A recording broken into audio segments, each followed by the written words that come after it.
Hi friends, welcome to Mountain Ridge Homestead. My name is Colleen. Today we are making the most amazing meatloaf. It's my mom's meatloaf and there's a secret ingredient and it's so good. It's Friday today and every Friday my husband likes to have what he calls Fun Food Friday. So usually we have like tacos or chicken wings or pizza or something. And he considers meatloaf fun food. And it's so good that we have it quite frequently. And I'm excited to share it with you. And I'm going to bring you in close because I really want you to ignore what you see behind me. We're in the middle of a kitchen reno and it's taking way longer than it's supposed to. But life goes on. I still have to cook. My stove and fridge, everything's still hooked up. But just pretend what you see behind me isn't there. You're gonna come in close and we're gonna make this amazing meatloaf together. So let's get started. You know, a recipe is well loved when it's got like ingredients spilt on it over the years. And just to show you, I wrote Mom on it. I've had this thing for, I don't know, probably close to 40 years, and she's had it many years before. She may have even gotten it from her own mom. I really don't know. So the first thing I'm gonna do is, I'm making half the recipe. I will link the recipe down below and give you the full recipe. It's just my husband and I, so I'm gonna half it. So what you see me do right now will be half, but I will link the full recipe in the description. So I have 3/4 of a cup of breadcrumbs. I'm using Italian. I usually prefer to use real bread, like stale bread, but I don't have any right now, so I'm using what I have. And I want these really nice and wet, so I'm gonna add a cup of milk to it and get them soaking while I start everything else. I get a fork. I keep turning around to go to my drawers and I don't have drawers. And you'll notice the lovely pattern on my kitchen floor too, because we lifted the floor and that's what was down below. All right, so while that's soaking up, we'll get started on the rest. So before I add the ground beef, I always add all my other ingredients. So we need, recipe calls for 2 eggs. I'm only doing 1 egg. This is from our chickens. So I think I got a shell. Nope. So 1 egg. And a teaspoon of salt.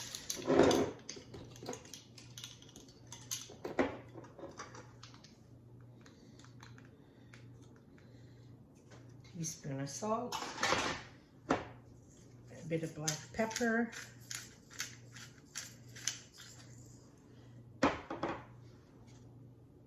And I forgot to chop the onions, so we'll do that now.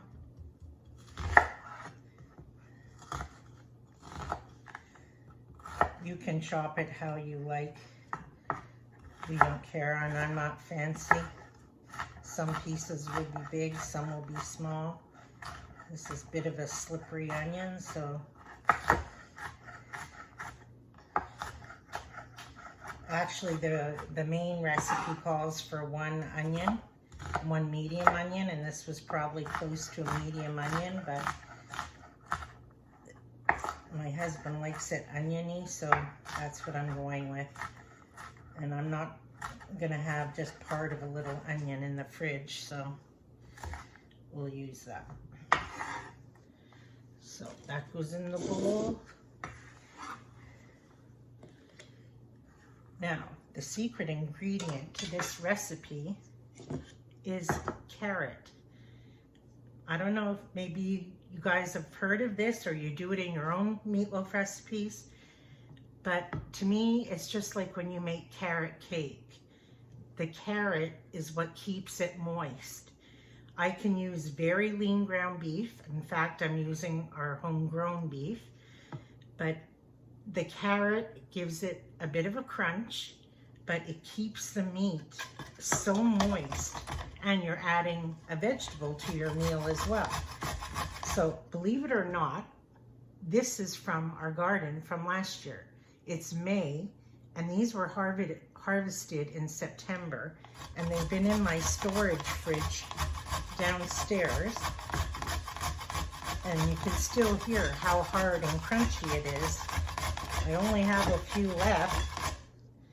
I just planted my carrots seeds yesterday.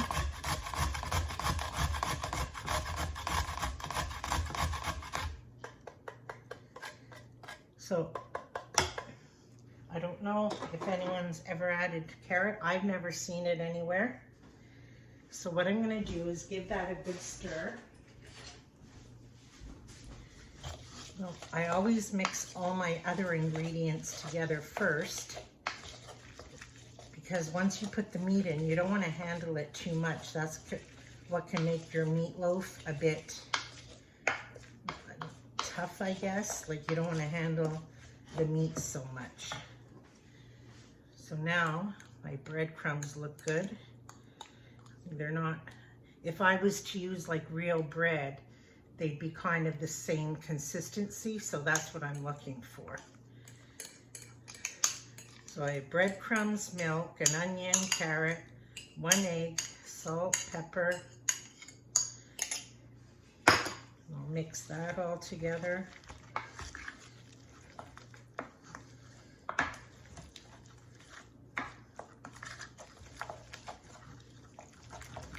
And now I'll add my meat. So this is homegrown, not our homegrown, my local farmer, but it's pretty lean. I'm just gonna go open this over the sink.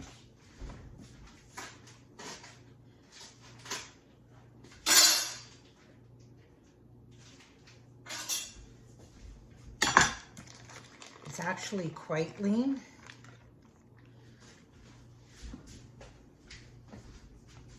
And this part, not everybody likes to do, but I get right in there with my hand. There's no other way for me, I feel, to mix it in.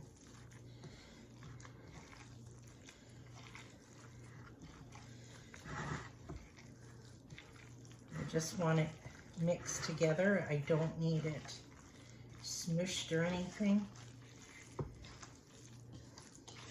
And then when we have this all together, we're gonna make our own topping for it, like a homemade barbecue topping. And we're not just gonna put ketchup or anything, it's gonna have its own wonderful topping. And we're gonna put a little bit on it when we go to put it in the oven, but mainly when it's halfway cooked, because otherwise it just slides off and you lose half of it in the cooking process. So see how nicely that all mixed together? And I didn't overwork the meat. I had all my other ingredients nicely mixed. So now I just had to play with it a little bit.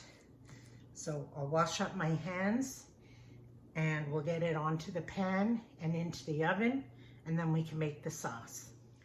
Well, I just washed my hands and I realized they have to get dirty again. So I don't want to put this in a meatloaf pan or a loaf pan, because I want the sauce to get all down the sides everywhere it possibly can. So I'm putting it right onto a cookie sheet. I've actually sprayed the cookie sheet a little bit with olive oil, because my beef is lean. I don't want it to stick at all. It's not going to give off that much fat. And with the sauce, I want it to come off quite easily. So I am just going to pour this right onto my cookie sheet. And then, as best I can, just shape it into a loaf. Now this is the half recipe, So you would get a good size, really big one, or two of this size.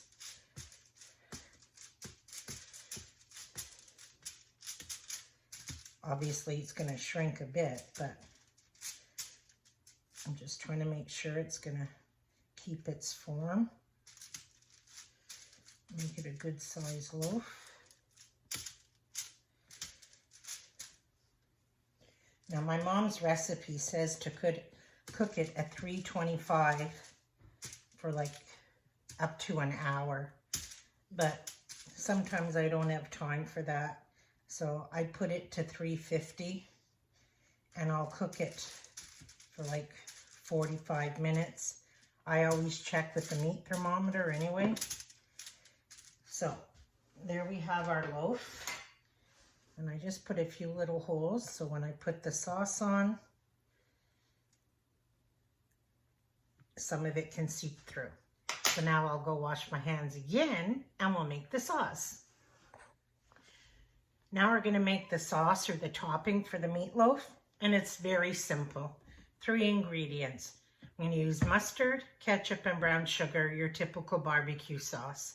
I'm using homemade ketchup, which is the best ketchup, hands down. I will make a video for it as soon as tomato season starts. It is worth the wait, I promise you. I have my homemade brown sugar and mustard I buy. Now, I'm going to measure it out exactly like the recipe says. I know a lot of people just wing it. They just do this and that. For some reason, I've tried that and it doesn't come out. So I'm going to measure it exactly like the recipe says, because the taste comes out better that way. So it's a 1/4 cup of ketchup.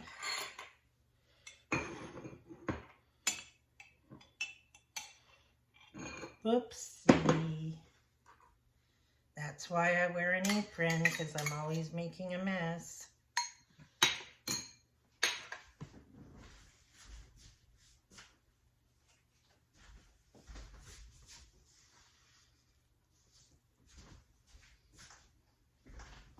Real life. And 3 tablespoons brown sugar.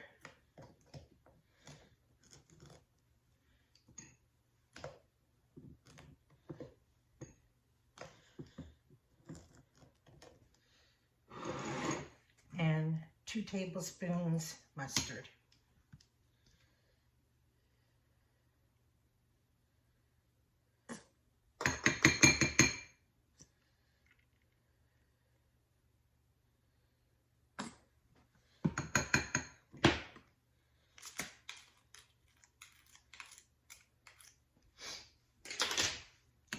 Just going to mix this all together. And then I'm just going to put a little bit of it on the meatloaf to start. But if I poured it all on right now, it's just going to all pretty much fall off the meatloaf. So I made a few holes so some of it will seep down to give the inside a bit. But I'm literally just going to put enough to go over the top like that. And then about 2/3 of the way through of cooking time, I'll come back and I'll put the rest of the sauce and it'll bake up lovely. So I'm going to put it this time into a 350 oven for about 45 minutes. And about the 25-30 minute mark, I'll bring you back. I'll put on the rest of the topping and then you'll see what it's like. And tonight we're going to pair it with our homegrown canned carrots, green beans, and potatoes. And when dinner is all ready, you'll see that as well. See you in a bit. Okay, we're about 2/3 through the cooking. So I'm going to poke a few more little holes and put the rest of the sauce on.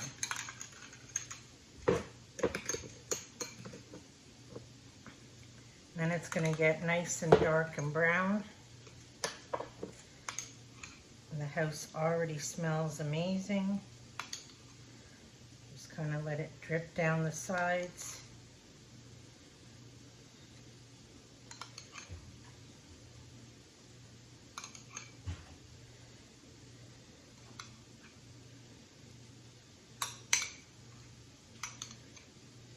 I don't want to waste any of it.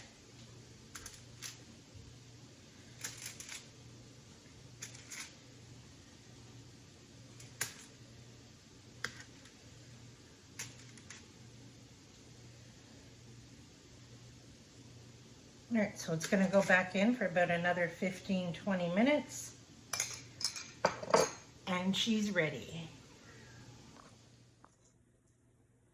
Okay, let's see where we're at.